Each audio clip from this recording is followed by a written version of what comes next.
to gain entry, you bring food or give money. So, and we're going to try to set a world record for the jam session. How long the jam session going? I'd like to do at least 30, don't do it with 30 hours or don't do it with Guinness, because Jefferson Montoya tried doing that years ago at Tommy Rockers, and they based it on how many people are there, and as soon as there's nobody there, it ends. Like, it's audience participation, a bunch of stuff. Because he tried doing it at Tommy Rockers, and he started really strong. And then in the morning, people started, and you had to have viewers on the webcam, and you had to have a certain amount of viewers. And if they dropped under Guinness was really tough. So and we didn't do Guinness for ours. We did record setters. Okay. Because they still have their rules they have to do, but. When we came up with the idea and we started researching it, Guinness wants you to pay for their judges to fly out. They live in London, and you have to put them up in a room, and you have to pay for their food, and then you have to get like official clock counters, and you have to pay for all that, and it has to be all with you have to get a notary to sign off on it. And when they gave us the rules for their marathon, because the Guinness World Record was 55 hours.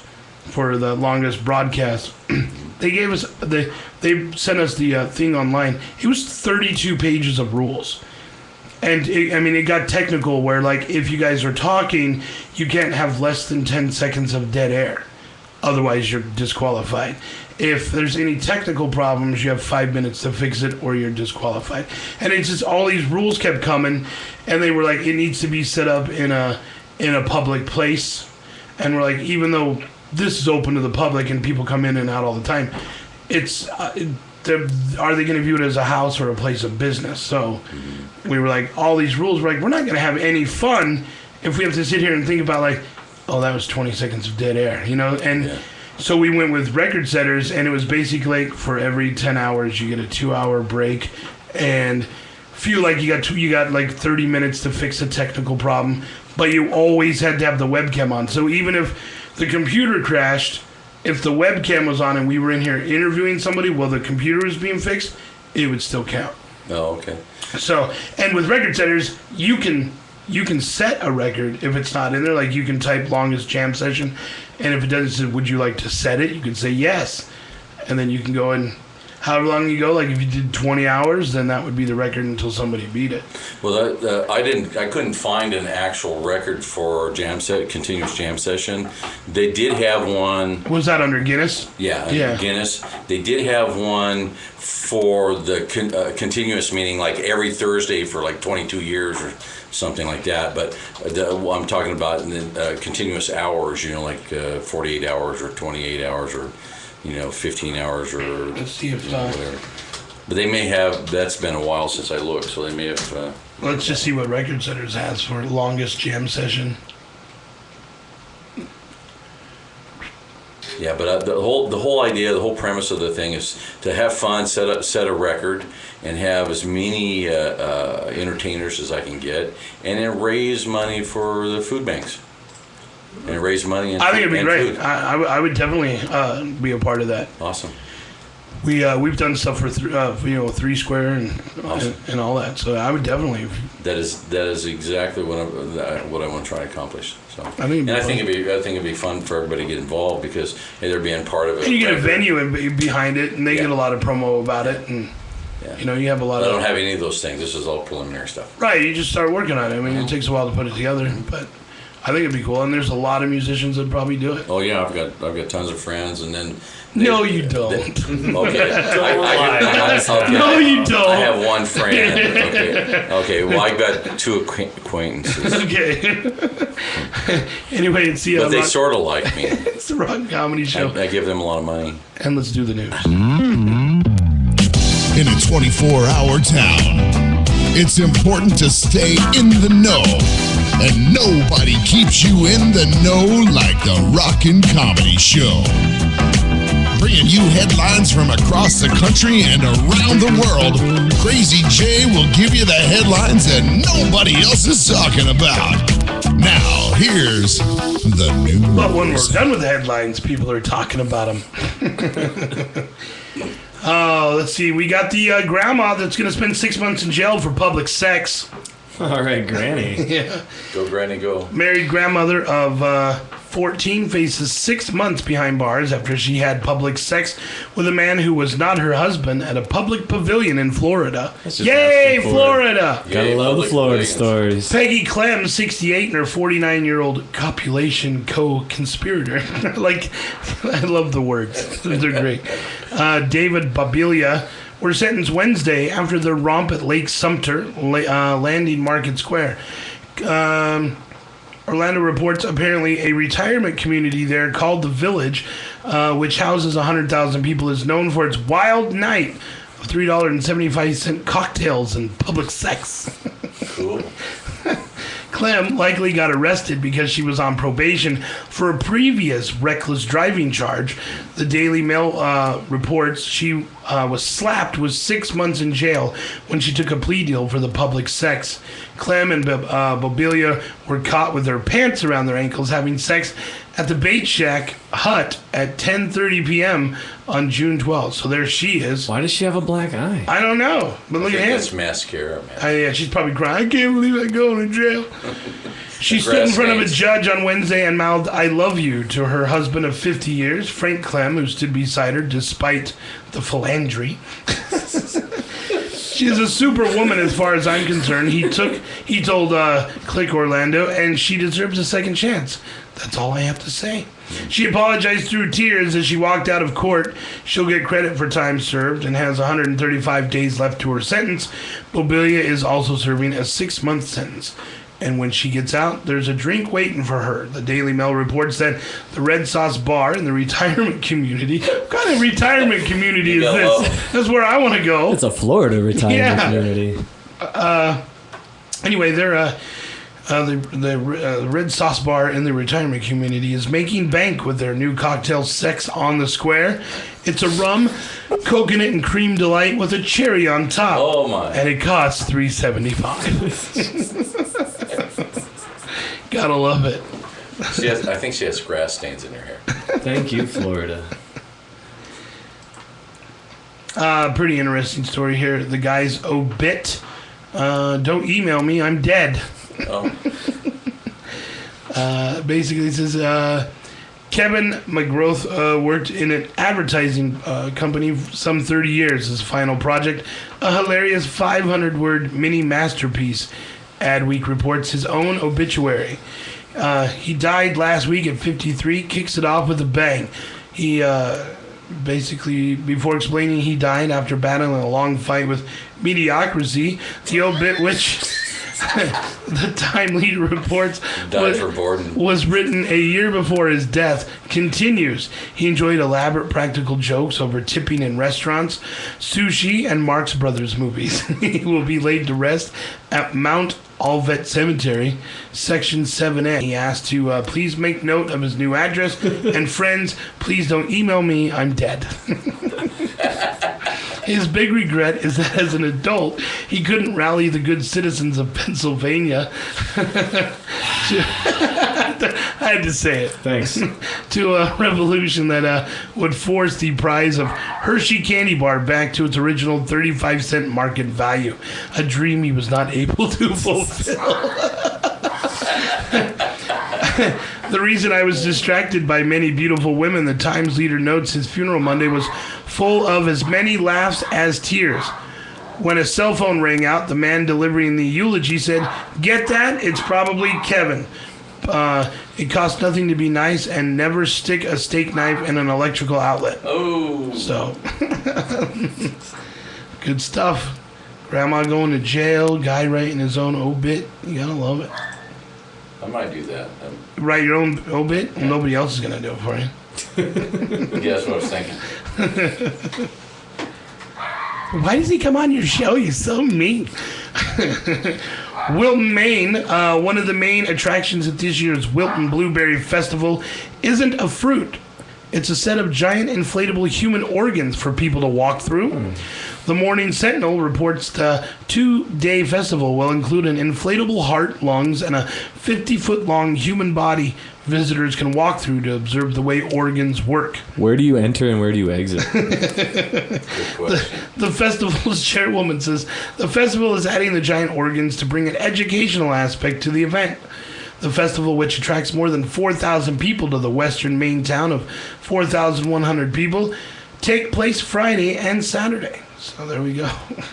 I wonder if it has a giant organ, if it have a giant orgasm. Leave the jokes to us.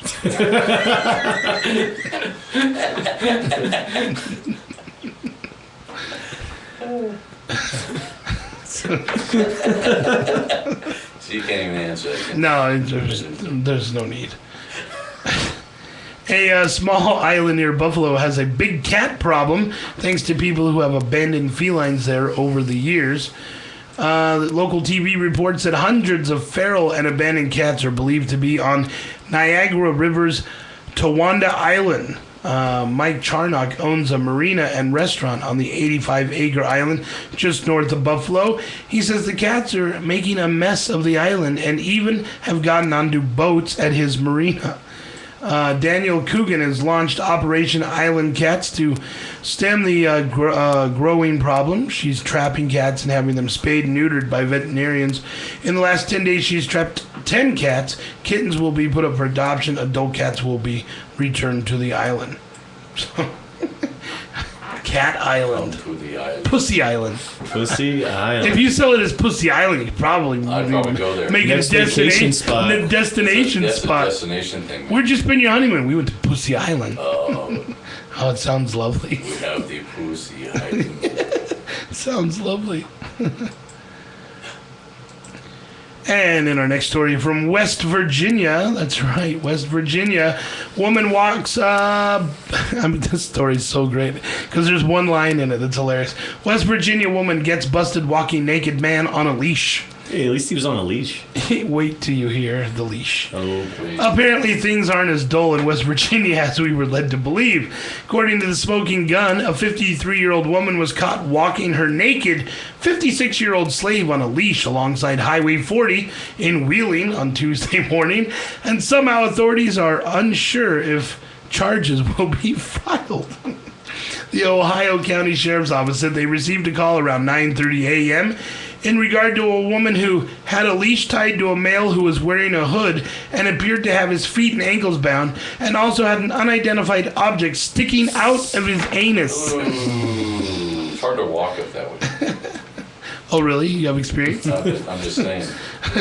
Barbara Jean. Of course her name's Barbara Jean. Yeah, initials BJ. Told authorities there was no harm in what she was doing, as it was just a sex game.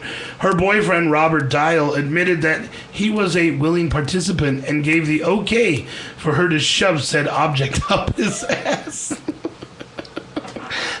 Perhaps the craziest part of the story is that a woman who used a leash to walk a naked man with a foreign object protruding from his anus down the street at 9:30 a.m. was offended when a passerby called her a freak.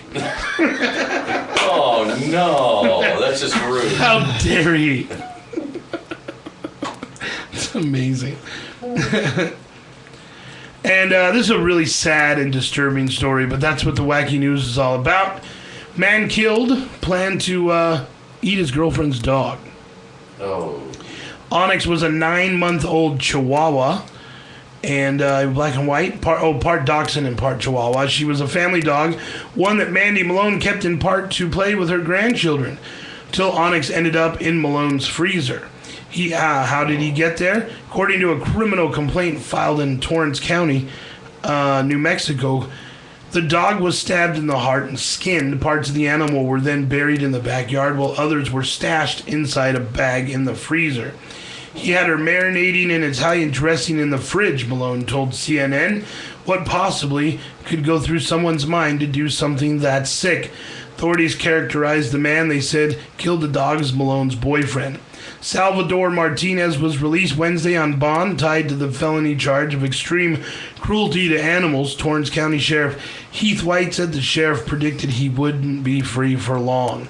Hope not. There'll be people that'll probably kill him. He was already on probation for trafficking drugs and violated his probation, so he likely is going to be picked back up and sent back to a federal facility. Martinez's latest legal trouble began Friday, July 18th, when sheriff deputies responded to a call at an Edgewood, New Mexico resident. They found a gray plastic bag containing some bones and meat that appeared to be a carcass of an animal, the complaint said. Authorities said Martinez admitted he had killed the dog, saying there was no food around his girlfriend, told him to go ahead and do it. After killing the animal, skinning it and burying parts of it in the yard, he said that he found a recipe for dogs online and found states where eating dog is allowed, the complaint said. New Mexico is one such place. In fact, there are no laws against eating cats or dogs in most states. In some cultures, it's more widely accepted. But it's the manner that it was done and the emotional stress it put on the rest of the family that led us to arrest him and charge him with animal cruelty. Martinez could not be reached for comment, and it was unclear later Wednesday if he had an attorney. I'm going to go out on a limb and say probably doesn't have an attorney. Not, yeah. No attorney's going to take that case. He was hungry, officer. And we got this last one here. It's from Florida. A Florida man allegedly chucks furniture at a mail truck. Let's wait for it. And a text the mailman.